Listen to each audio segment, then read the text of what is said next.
Just three ordinary people from the hills of eastern Kentucky. We don't have all the answers, but we do have all the questions. This is the Just Add Bourbon podcast with Jimmy Don, JD, and Don.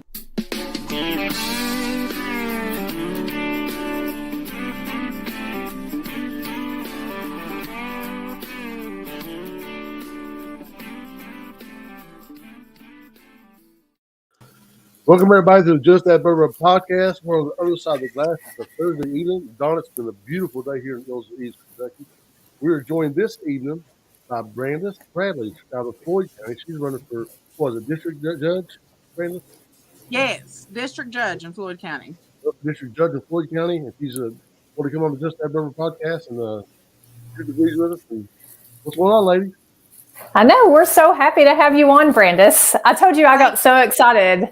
I got so excited to see a female just so pretty and smart and bright and then trying to make change back home. So I'm totally excited to see you tonight. Well, I'm so excited to be here. I have to ask you all, though, while the little intro was running, it said my mic was muted. Did y'all hear me yell at my kid? No, we got a mute mic, so no, we did not. Okay. But I wish we would. Yeah. No, we didn't hear a thing. Because that makes me love you already. I was on the phone with a prosecutor earlier today, and I was at home, and I had to stop and yell at her. And he said, "That is the most Eastern Kentucky mom thing I've ever heard in my life."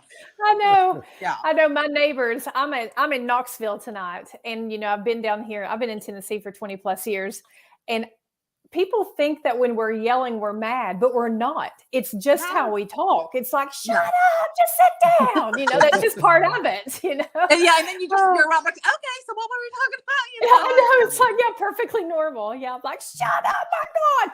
Okay, and then back to Rocano or whoever we're talking to. Yeah, that's how I was talking to this prosecutor about working out this case that was supposed to go to trial. And I was like, hold on just a second. And I was like, shout, that trampoline leg is busted and broken. You're going to kill yourself. I ain't got time to go to ER tonight. Okay, now let's talk that's how it is. Yeah, that's so funny. So tell us a little bit about yourself, Brandis. Well, I am a lifelong born and bred Eastern Kentucky, and I was born in Floyd County. And I went away to school, but I came home. The mountains were calling me, and I am a local, actually a public defender in Floyd County, but I cover cases in Martin and Johnson County, which is a big reason why this podcast interested me, because, I have a lot of thoughts on what's going on in Martin County, and I'm actually going to call your all's bluff on something you said in your podcast last week. Mm-hmm. Oh, yeah, I'm looking forward to ready? This. Yes, we're always ready for that. Let's go. Let's go. Why can't I hear you all? Oh, no. Oh, gosh. Did we lose her? Can you hear us now? I can't hear you. Can she hear us? Oh, my. Can you hear me, JD? I can hear you fine. Yeah. Can you hear me? And I can hear her. Oh. I can hear her.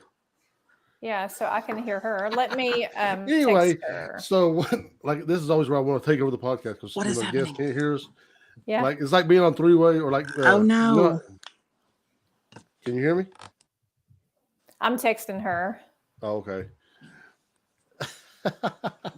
She may have so she can't hear us, but we can hear her. So we can say whatever we want to about Brandis right now, and yeah, Michael, you're probably right. Yeah. Michael's probably right. Which is actually, we talk about this all the time. It may be something that's affecting me very soon about our internet in East Kentucky, right? Like the need for infrastructure and to be able to do things and things like this, you have to have reliable internet and fast internet. Yeah, and that's what we talked to Roe about, and that's what I'm continuing to talk to his camp about, because we're capable of doing tech jobs easily. Yeah, well, we talked a lot about it at the debate too. If we have broadband. Do you want to resend her the link? Well, I mean, I don't know that it'll make a difference, but can you hear me? She's right. I can hear you all of a sudden. I couldn't hear y'all for the longest time. But now you can? Okay, great. Yeah, I just messed up the whole podcast. We're not. No, that's all right. This is not the first time that's happened. We just talk. We continue to talk. It's fun. Our viewers and our followers They're mainly primarily out of our region, and then we cover, I don't know how many states, JD, All of them, all 50 and states. then 2 different countries stream us in. So, and Wow. they're all interested, and they're all familiar with the fact that we don't have great broadband and internet. That's a great point to bring up. Exactly. Yeah. But I thought Yeah, y'all just muted me out because I said I was going to call your bluff from the last podcast. No. Oh no, baby. We ain't scared. Not Go at ahead all. with it. So we're back. We're back. So, okay. So go ahead. Okay. You all were talking a lot about the trash problem in Martin County and Yes. talking about enforcing it. Yeah. Yes. Your sheriff is charging people with felony littering charges right now. He is enforcing it. Well, Really? Well, I'm getting a ton of those cases. felony. So just so you that's, know. Well, hey. that's something that we didn't know. Maybe he heard y'all talking about it, and that's why he's doing it now. I don't know, but John Kirk is on a mission right now. You bet if you're in Martin County, you better not be throwing your garbage somewhere it ain't supposed to go. You know Good. what? And if So you ain't signed up on garbage yet, you better get signed up. You know what? I hope everybody heard that. A lot of people give John Kirk a hard time, man. But I'm telling you, that guy he's done that really with what he's had to work with, man. He's really done a lot of good things for the county. Yes. I Yeah. really, And you know, I'll give him this too. He's in court every time we have court too. Yeah. so he's there making sure. Sheriffs aren't like that. Right, follow through. He's barely getting any rest because I mean he's busy. He's passionate about his job. Well, we're happy to hear that. I mean, I'm not happy to hear that people are having to get it enforced. We do have a trash problem. You guys don't tend to. I drive through Floyd County all the time. You may in various areas. Johnson County doesn't seem to. Pike County doesn't seem to. It seems to be kind of an anomaly for us because we have a lot, don't we, JD? We do. So you really do. And I was thinking about. Go ahead. Oh, I was thinking about why that is. Because, I mean, you all really got me thinking when I listened to that podcast. Mm-hmm. And because I thought, well, no, enforcing it is clearly not fixing it. But, I mean, I'd say the enforcement, I've been in Martin County probably the last 2, maybe 3 years. Mm-hmm. And it's just been within the last probably 3 months that every week we're getting new cases where your sheriff is charging people, not just with misdemeanor criminal littering. I'm talking felony littering charges. Yeah. Like he's charging them to the max for this. And I know it's because he's fed up with the garbage too, but maybe it just hasn't had time to kick in, but it doesn't seem to, the county's not cleaned up all of a sudden, even though it is being enforced. So I was wondering, is it going to take something other than enforcement? It's going to take what we're doing. And I'm really glad that you brought that up and let us know, because we're happy to hear that it's being enforced. We're sad to hear also that we're even in the position to where you have to have enforcement of such basic things that we should know to not do. Does that make sense? Yeah. But, you know, we want to bring Eastern Kentucky folk on who are trying to move the needle. And you wouldn't think that trash is something that we need to move the needle on in our particular area. But you agree, as a Floyd County resident, when you go over, we all see the trash. And Brandis, I don't know if you're over on mine and JD's side of the hill, but we're extra over there, aren't we, JD? Yeah, it is extra. And I want to go ahead and address something too. You know, Michael Harris was saying in the comments about the dump being open and all this stuff. It's been a problem, always been a problem in Martin County. The trash problem has always been a problem in Martin County.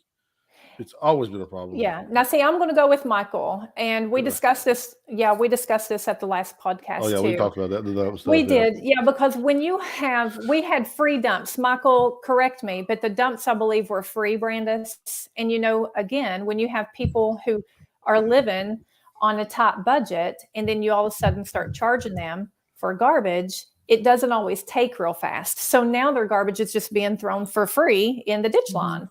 But we used to have dumps, and they were able to go over. But there was there's always since I've been living in Martin County, we've always had a issue with litter. I mean, it's just even when the dumps were free. Even when the dumps are free, it's always been an issue. I think it's a cultural thing. I don't know really why, but I mean, there's no reason why people go out and step out the front door and out the front porch and throw trash in their yard. I'll never understand it. Yeah. And you all have a problem with people illegally burning trash too. That's something we never got those cases in Floyd County, and I get those cases in Martin County all the time. Yeah. So sorry. I'm sorry. You know, one of the reasons too is, it really falls on us, Brandis, me and JD, and probably you too, and everybody else. When anybody discusses Martin County, they never discuss it in a positive light. Never. We are never, since I've been back there and I've born and bred back there, my mother's still back there, all of my family's still back there, and it's point blank to our kids when you're getting ready to graduate, get out of Martin County, get out of here. It's point blank. Oh, you're from Martin County? Did you marry your cousin or did you do this? They're always slamming us. And that's why on this podcast, we're bringing girls on like you, and we're bringing power players on like Roe and anybody who we can talk to, because we want to change that perception. Martin County is just like Floyd County. It's just like Johnson, just like Pike. We're all one team, right? But for whatever reason, we're singled out. And we know it's because, and JD will agree, you will too, because you see it. We know it's because, we've made our leaders have made some bad decisions. But the past is the past. And now Let me tell you, we need to make noise. One of the first observations I made when I started coming to Martin County, and I mean, I've lived in Floyd County my whole life, but I just never had occasion to visit Martin County. Y'all were kind of talking about this last time too. Why would anybody come to Martin County from Floyd County unless you were there for work? I never had occasion to come there. So, but when I first started coming to Martin County, one thing that really stuck out to me was just the wealth disparity. You will see, like on the same street, the most beautiful, opulent mansion you've ever seen, and then the saddest living conditions you've ever seen right across the street. Like it's so stark, the contrast between economic. Yeah, the socioeconomic is in your face. Yeah, it's in it, and she's right. We know that. Yeah, we know that. We want to try to improve that because, like we said on here before, we've all lived check to check, right? I mean, all of us have. Anybody you can have money one day and lose it the next. Being poor is not an insult. Being, living check to check or living tight is just part of life. It just happens. But when it comes to the class division that you see, me personally, I don't think that I could tolerate myself living in a big giant, whatever house when my literal neighbor who I've known all my life is having such a rough time. But that's just me. And my friends call me Democrat. That's not a Democrat position. That's just a human position. I would probably go over and be like, hey, can I help you not buy a new house, but can I help you fix your porch? Or, can I help you with the trash? But you're right. It shocks people. So, Brandon, I want to get to you a little bit. Like, what your decision? You say you're a public defender now. What made you decide to make this run for the district judge position? A lot about what Dawn is talking about right now. The condition of people living in poverty in Floyd County, but not just Floyd County, but this goes to Martin County too. Poor people are not treated fairly. Anybody that believes that poor people are getting a fair shake, they're delusional. I'm telling you firsthand, poor people are not treated fairly. And I'm tired of the drug problem because it's destroying our communities. And see, I'm 40 years old. My generation is the Oxycontin generation.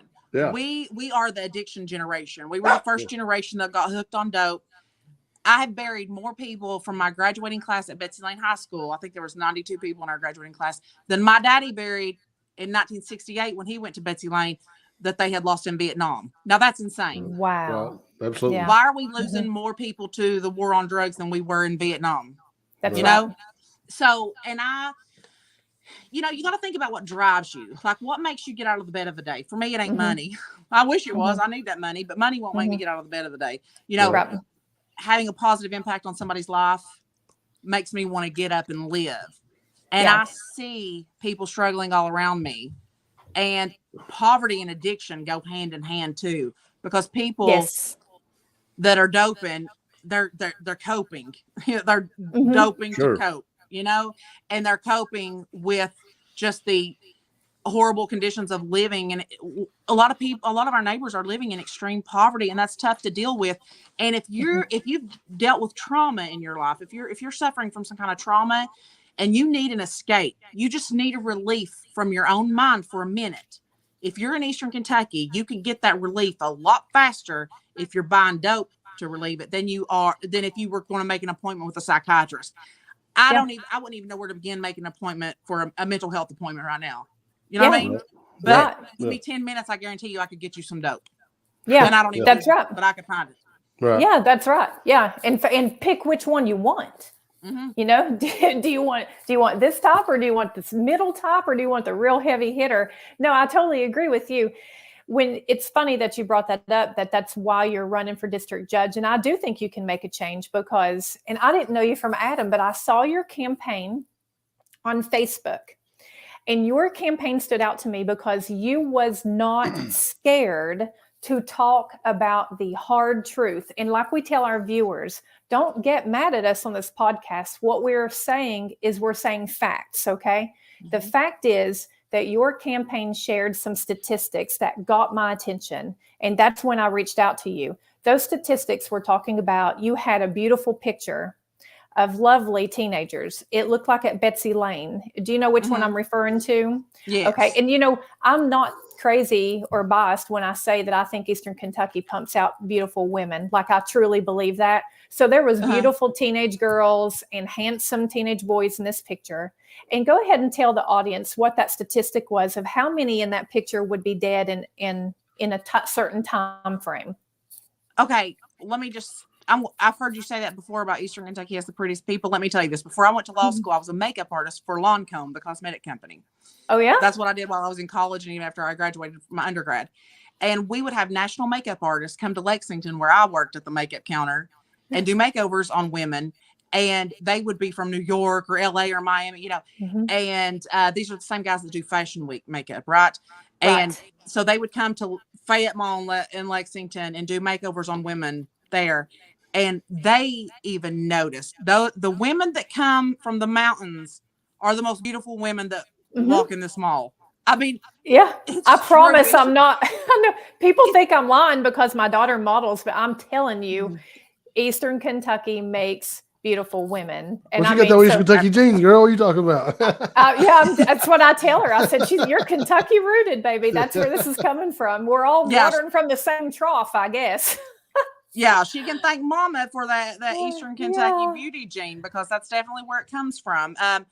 But okay, so that statistic, I had posted pictures of that I had taken over the last year at ball games of the kids that play basketball and cheer and dance and are in sports at Betsy Lane High School, because I'm at every Betsy Lane High School game. And I was looking at those pictures, and because what drives me to want to be district judge is thinking we cannot continue on the path we've been on, losing another generation to addiction. So district court is misdemeanor court. This is where you pick up your, petty crimes, not the real serious stuff. Right. But this is where we're missing a great opportunity to nip it in the bud. You catch people when they first start going down that path. It's going to be a lot easier to correct the addiction or to fix the addiction at that point than it is when they've got 20 years of active addiction under their belt, right? That's right. What makes me want to, I work all day. I go out and campaign all night till 10, 11 o'clock at night. What makes me keep this grueling pace are the kids in those pictures. So when I was looking at those pictures that night that I made that post, I gave it a Google, like what the statistics are, how many people will be affected by how many people statistically we lose to substance abuse, right? And here's what's funny, Dawn. I don't even remember I'm not a numbers person. I'm a words person. I don't even remember what the number was, but at the time I looked at all those pictures and I counted the number of kids in that picture and I did the math. And it was like, I think it was 10% because there were like 30 kids. And I was like, we're going to lose 3 of these kids to substance abuse. Yeah. And then you said pick which one. And I about rolled out of the bed because I thought, this is who we need to talk to. We need to unite with Floyd County, Johnson County, Martin County. We've got to quit the one county versus another county. Martin County has definitely been left behind on us. That's totally on us. But when we look at us as a region, these children are depending on us, and we've been failed, and we don't want to fail our kids. So I kind of want to get into it a little bit, Brandon, so if you don't mind, like, what's your ideal, like, what can you do differently that has been done, or what is currently being done now? Like, why are you the person for this job? Like, what are you going to do to intervene and stop this behavior? Okay. This behavior in the bud. So, Good question. I've been immersed in the recovery community for the past 6 years, and the way that it started, it really began when one of my best friends from childhood, who was like the most beautiful girl at our school, always the most talented, the best cheerleader, the most popular. We grew up together our whole lives, and then we went our separate ways when we got older, and she went down that addiction path, and Those dogs having a good time. she overdosed and died, and it shocked my conscience. And the truth of the matter is, I felt so much guilt because once she was gone, I realized I had thrown her down. You know, I didn't fool with her anymore when she was doing that stuff. Right. And I had this deep conviction to like make it up to her in a way. Right. And I decided I was going to learn everything I could about addiction and try to love as many people as I possibly could the way I wish I could go back and love Crystal. And it started with a jail ministry. I became a jailhouse preacher. I started doing church for the girls at the Pike County Detention Center who were enrolled in a rehab program that actually was inside the jail. You were in custody, but it was a rehab program. They were separated from general population. So I started a jail ministry where I would go 2 or 3 times a month and do church for these girls, and got to know them, got to know their stories and understand, you know, how they got to where they are.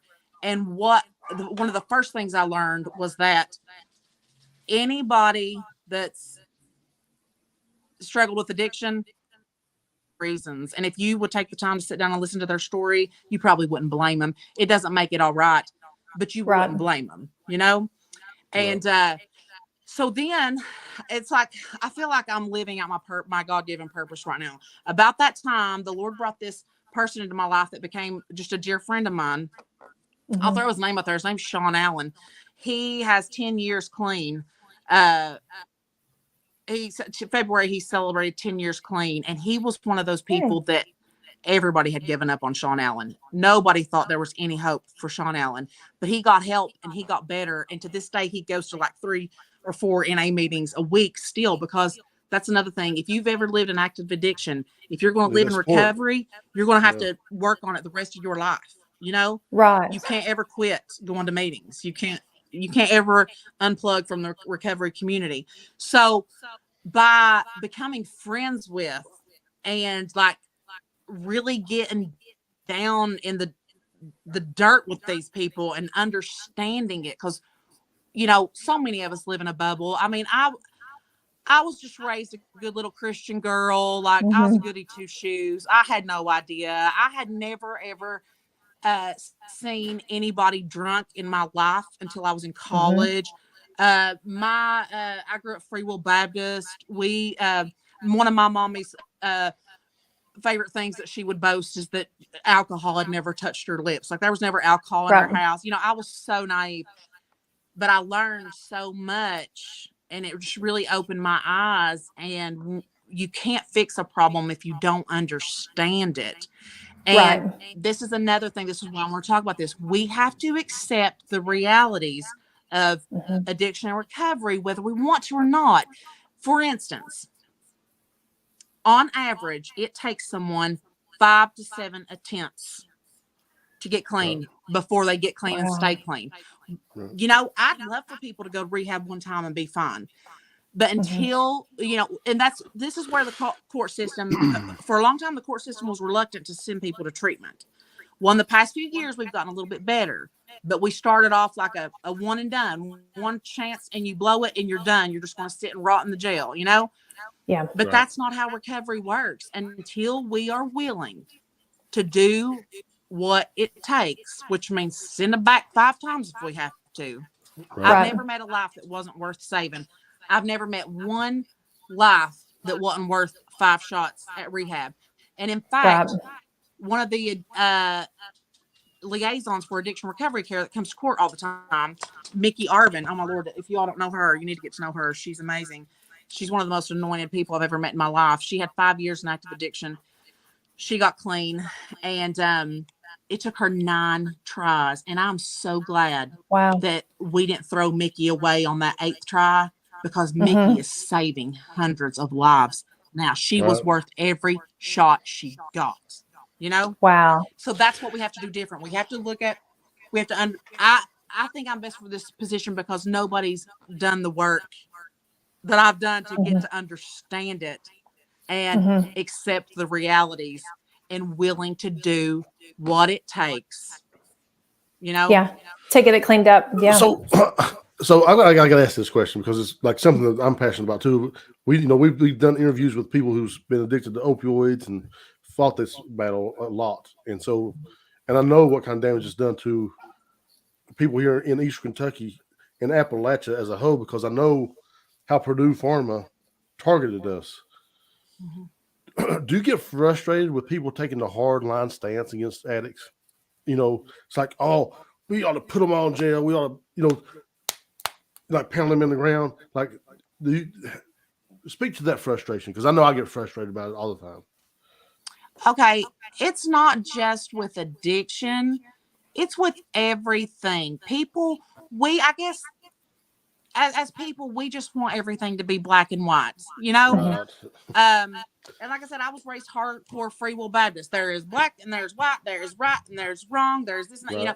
And life just isn't that way, right? There's so much gray, you know? And we are never going to be able to move forward until we accept that and open our minds about it. It is frustrating to me. And I tell you what really breaks my heart is, and I hear it all the time, somebody will say something. Okay, I've heard this before. Somebody in court that let's just hang around and say, it's a waste of money sending all these people to rehab. It don't help them anyway. Like, we're just wasting our taxpayer money because they're all on Medicaid. And I just want to be like, let me introduce you to Mickey Arvin here. Like, are you serious? Like, this is why we do it. This woman right here, like, and the thing is, we're so pro-life here, right? Right. Unless it gets inconvenient. You know what I mean? Yeah. Like, why don't we want to save? Why do we only care about the unborn? You know? I love it. I love you. Yes, exactly. I love you too. Yeah. I mean, a 30-year-old life's worth saving, right? Just as much as that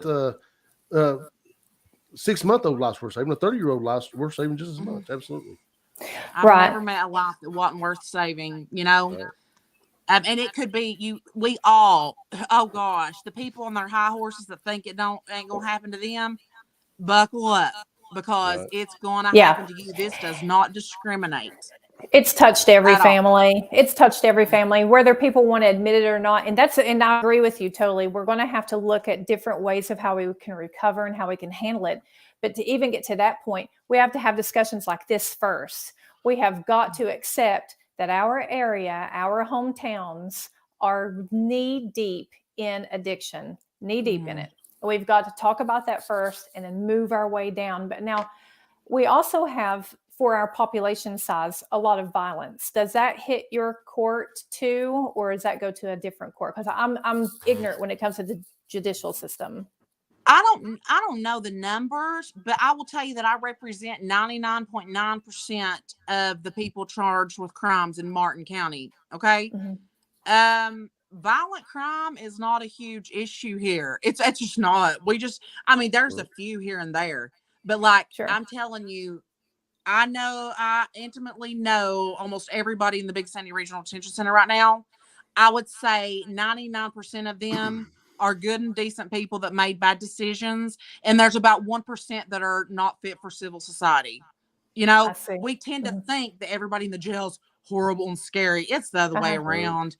Well, what kind of crime are you seeing? Is all the crime addiction based, like robberies and stuff like that? Because those aren't worst considered is violent crime, right? possession of drugs, Mhm. trafficking of drugs, and the stealing is insane. But I that see. is a symptom of addiction. Because they're you dope know? sick and they're ready I to do whatever see. they got to do. Right? So that's what Well, makes people. I went to a drug court conference in Houston a few years ago, and it was so enlightening. We learned so Yeah. much. You had the top scientists, minds in the field of addiction there, and we learned so much.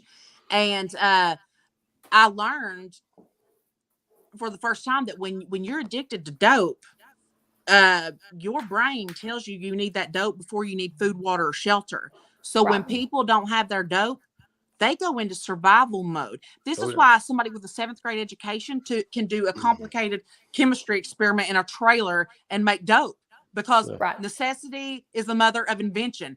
They will find their dope. This is another thing that makes me different, is that, we've been this war on drugs. We've just been trying to get all the drugs off the street, right?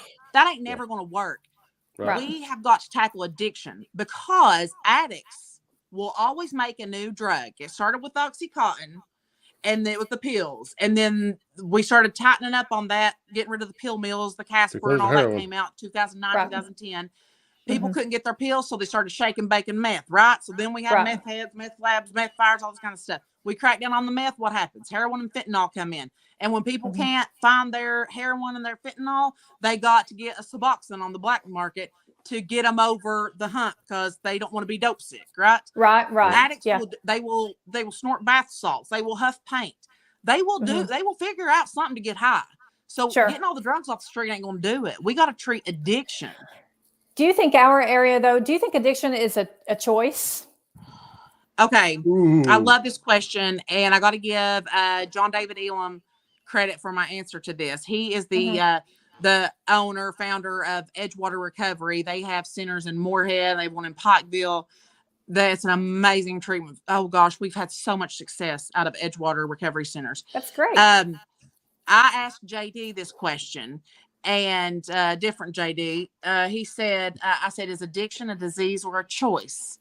And now JD's a recovering addict. And I believe he got 7 chances before he finally got clean and stayed clean. Okay. And now he started all these recovery centers. He's changing thousands of lives in Eastern Kentucky. That's another one. I'm glad we didn't throw him away. Right. But when I asked him, is addiction a disease or a choice? He said, it's both. I have a disease that makes me make bad choices. And I think that nails it. See, I don't think that people get up and just decide that they're going to wreck their lives and become addicts. I think our region, the reason why we have a lot of that is, yes, we were targeted, but we also have a severe lack of opportunity. And when you have no opportunity and you have nothing else to do, you're going to go out, and alcohol isn't always going to meet your needs because it costs money. You can get pills and various drugs from your local neighborhood doctor. It's definitely multifaceted, but I definitely don't think that people wake up and just decide that, hey, I've had enough, so I'm going to become an addict and I'm going to ruin my life and my family's life. So, but I do think that's a good answer, what he gives too, because once you become an addict, then you are making nothing but bad choices. And then it definitely becomes a disease of both. It's hard for me. And I've never been an addict. I've done some drugs and whatever, in a long time ago. But it's hard for me to watch people wake up in the morning and the first thing on their mind is scoring that next high, and to think, man, these guys are choosing this. Their life is run by this drug. Well, And so, like, that if that's a choice, and that's a terrible choice, I can't. Ahead. Let me ask you this: What do you get up and do when you get up in the morning? What do you do? I go to work. You go to work, right? Because if you didn't go to work, you would lose what? My livelihood. That's right. Yeah, you would lose your home. You wouldn't have nothing to eat, right? You wouldn't have water. Right. Okay. But see, when you don't have jobs, when you don't have jobs, I mean, and your brain is telling you need that dope before you get up and go to work, because you need your house, you need to feed your family.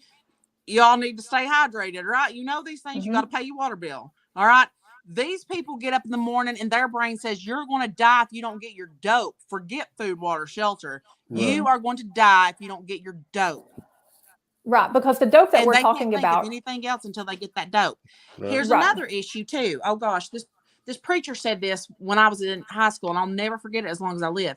He said, you got to be careful about who you hang around with, what you see and what you do, because the familiar will always become acceptable.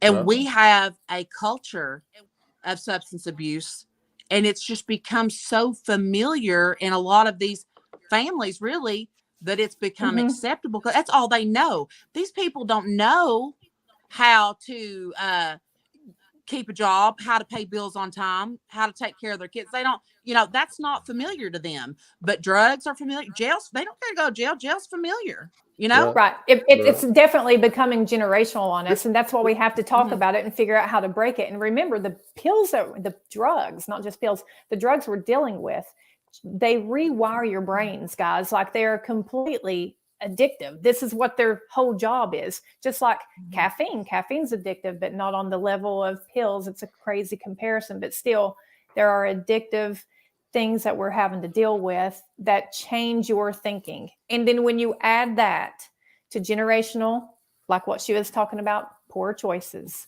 no jobs, no recreational things, all these things that work against us. And then you just talk, and then the talk about Eastern Kentucky is so negative all the time. We have to stand in and change all of these, not just one of these. All of these have to be changed. And that's a big task. So I know that you deal a lot with crime, and I know violent crime and what did you call it? I guess regular crime. I don't know. I'm healthcare. We're two different worlds. But you have all these different things. What is violent and non-violent? Like, okay, you have all these different things. And I know that's the glass that you look through. But how do you think that we could also help Eastern Kentucky get opportunity, like jobs and things, to where these people don't feel so hopeless? How does that change? How does your role tie into that? Okay. Well, another important component of recovery that we just have to embrace, or we're never going to achieve widespread recovery in Eastern Kentucky, is economic stability. If people and don't go to work and maintain a job, and have a stable living situation, they're going to be strung back out on dope in no time. All right. That's right. I don't care how well you do in treatment. I don't care if you stay in rehab inpatient for a year. If you get out and you go right back to the same hole you crawled out of, you're going to be strung out on dope again.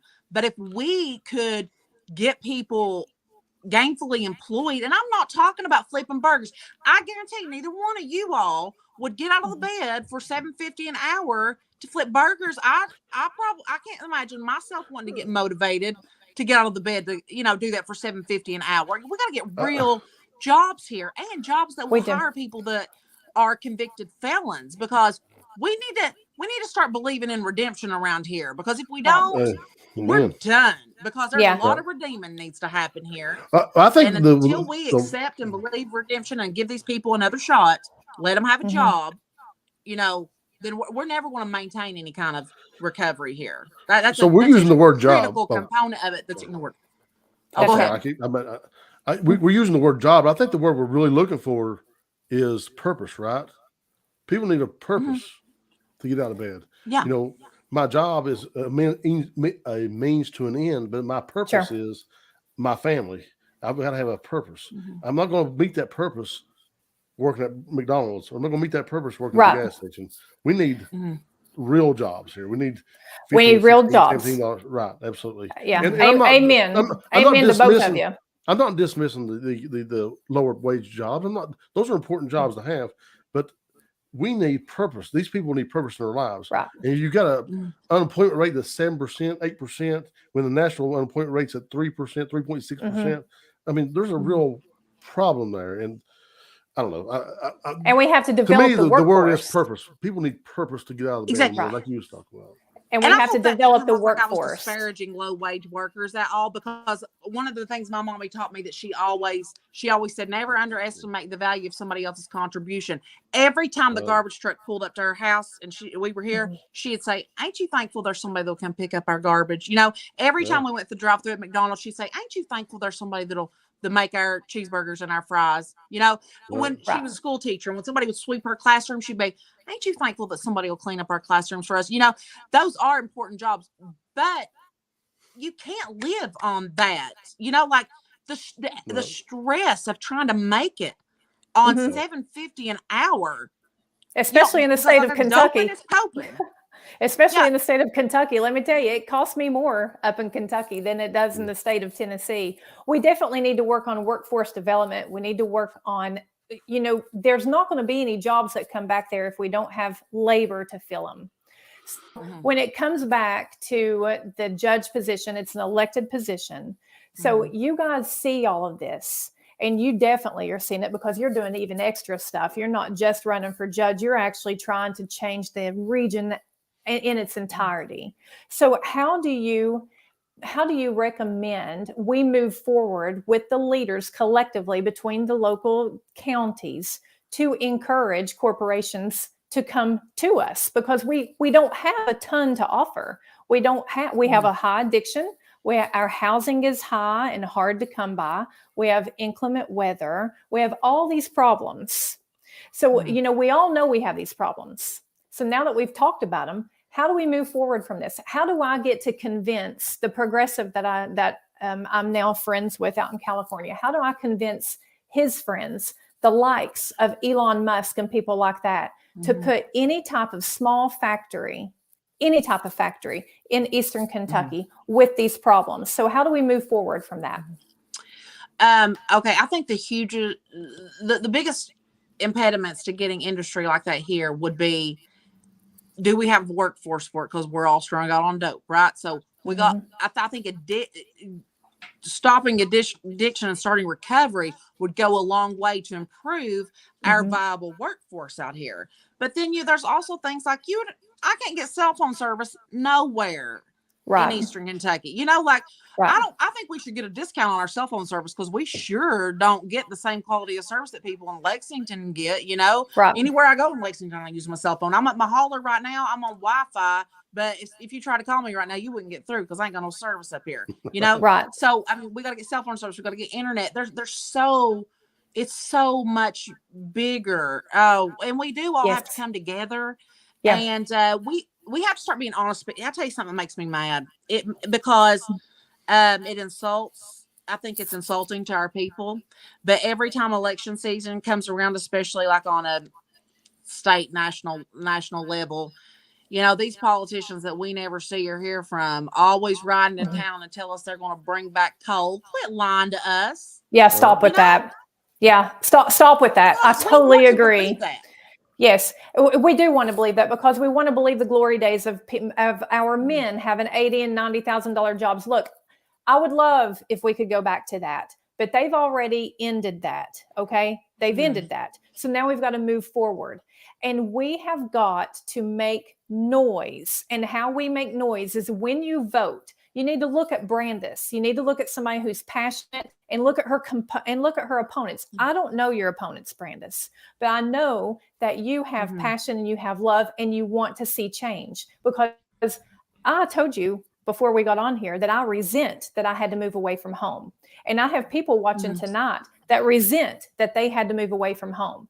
So when they get mad at me for saying tough things on here, I'm like, I don't care if you get mad. I don't care if you get mad that we talk about the bad stuff, because I'm mad that you didn't do enough for me to be able to stay in home. Does that make sense? We have got to make noise. Honey. Pike County, Floyd County.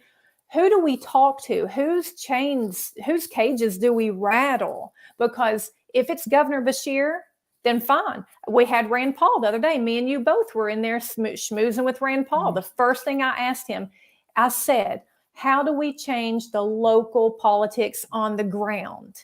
How do we change it? Because we're not changing, Brandis. We're not. Okay, so can so I how do we do be honest with my feelings about Rand Paul the other day? Yeah. It Well, and it's not sounded about like It's not about Rand Paul. It's about the politics. It's about the politics, Yeah, you know. And I'm running to be a judge. I'm not trying to be political. I'm just talking from, you know, it's not just Rand Paul. It's anybody that comes here, you know. And we allow this to happen. So what I heard when Rand Paul got up to speak was that Black Lives Matter is bailing all these cop killers out of jail and sending our kids to transgender camps to do gender reaffirming surgeries without our consent. It's terrifying. And I'm looking around. It's the waspiest room I've ever seen in my life. Ain't nobody ever had any kind of racial problem with the in that room, right? In that room, nobody ever dealt with any kind of transgender, you know, gender reaffirming surge. It ain't touching none of us, right? And he didn't throw this out there, but a lot of times these politicians, they'll say this about the abortion issue, because people around here, we get real tore up about that, right? But the people that get so tore up about it are the people that would never have an abortion. Like, let's talk about things that truly affect your life. I understand why Rand Paul did that, because that crowd was excited hearing that stuff, and they will go to the polls and they will vote for him because he's a United States senator. Those are the issues that he is handling. It's up to the state politicians to handle our state stuff that touches us. So see, I agree with Rand Paul on that. I want him to fight those on a national level, because once they get this size, before you know it, they're huge. And I don't want my kids being taught about gender changes and stuff at the ripe old age of 5. But that's Rand Paul. I think what her point is that he was catering to his crowd, which is of course he is. He's a United States senator. Those are the issues that Rand Paul deals with. Right. I'm wanting to talk about state issues. Governor Beshear, Brandis Bradley, Cody Kirk, Eric Jude. I want to talk about local and state politics. How do we rattle the cages? Did our General Assembly spend on this big transgender? And I'm not saying I support that bill or anything. I mean, it's crazy. I think we give so much time and attention to these issues that do not touch most of our lives. I was at Betsy Lane Volunteer Fire Department tonight before I hopped on this podcast. You know what bothers me is these are the finest men in the world in our community putting their lives on the line to save us, our property, our pets, and they don't get paid a dime. I don't think there's any kind of benefit to that. It's just out of the goodness of their heart. Like, why can't we spend time talking about how can we hold up these people that are providing this life-saving great service to our community? Why can't we talk about, how can we improve education in our schools? We get so sidetracked on these just obscure issues, and that's what I'm trying to get to. And obviously, none of us are going to get to, so I'm just going to say it. How you rattle the cages is changing how you vote. Stop voting for your family. Stop voting for your friends. Stop voting for people who, saved your dog back in 1988 or whatever it is. You've got to change this stuff up. I mean, really, that's how it is. If you don't like how Eastern Kentucky is running, stop voting for the same people. Go against the grain. So I love that idea, because you're going to have to go against the grain to vote for me, because I'm not the political, wealthy, or powerful class in Floyd County. Which is why let's talk about that. Yeah, let's talk about that for a minute. As a female in 2022 running for the office of judge, what has that been like for you? What's that experience been like? Just talk about the experience. Has there been any discrimination at all? Do you feel not just a female, but a pretty female? Because let me tell you, and the girls watching to know the difference. There's a difference between being a female and being a good-looking woman on how you get treated. Well, good-looking men get treated differently. That intimidates. I'm not here. It is, not a lot of times it doesn't really work in our favor. A lot of times, does it, Brandis? Oh my God! I feel so sorry for you, ladies. You're good looking. Let's be the victim, Brandis. Don, you are so far out of my league. Have you seen this girl in real life? Like, I literally thought that like a supermodel walked into Miss Ida's the other day. Like, but no.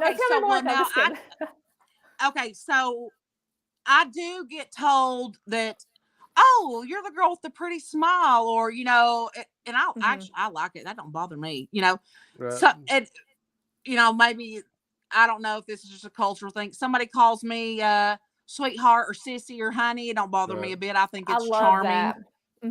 I love it too. I've got pearls on my campaign signs. Have you seen those? I love those. I have not. Yes, and I Yeah, love because your earrings tonight. Yeah.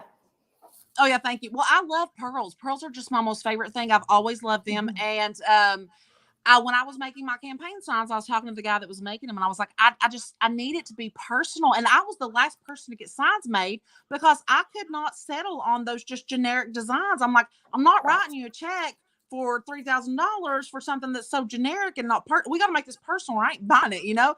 And he did that with the pearls, and I was like, that and the red, because I always wear red lipstick, and it's like, Yes. this is Brandis Bradley right here on a placard, you know? Like, this is me.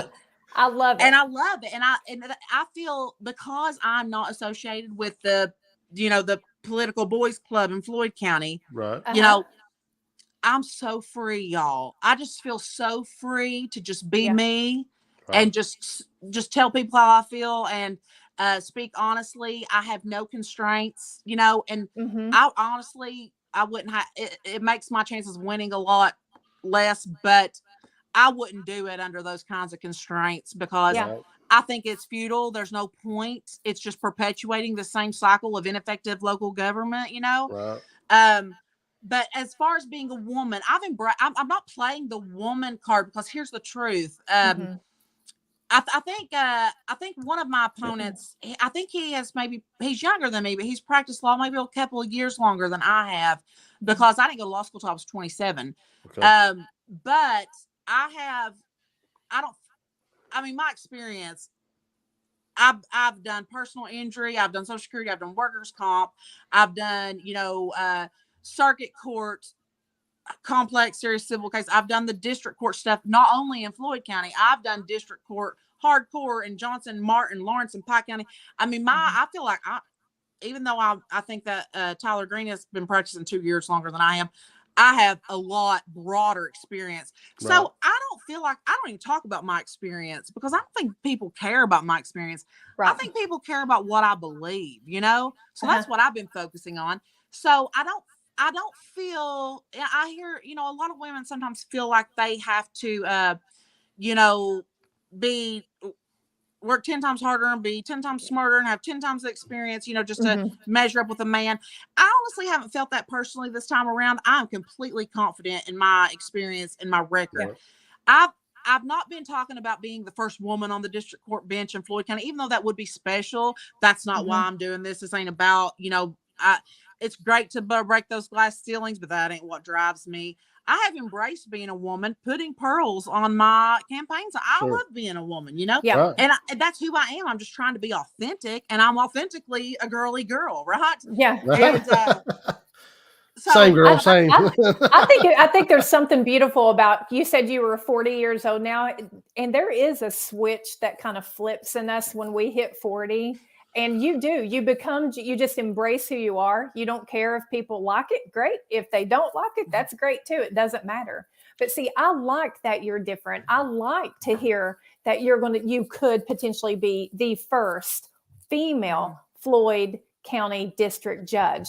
I want everybody to hear what I just said. It is 2022, and we have not had a female sit as the first district judge in Floyd County, which is a larger county in Eastern Kentucky. So if you have daughters and you're listening at home and you're in Floyd County and in those areas, you need to look at Brandis and let your girls see that they have a chance to do things too. This whole man's world thing.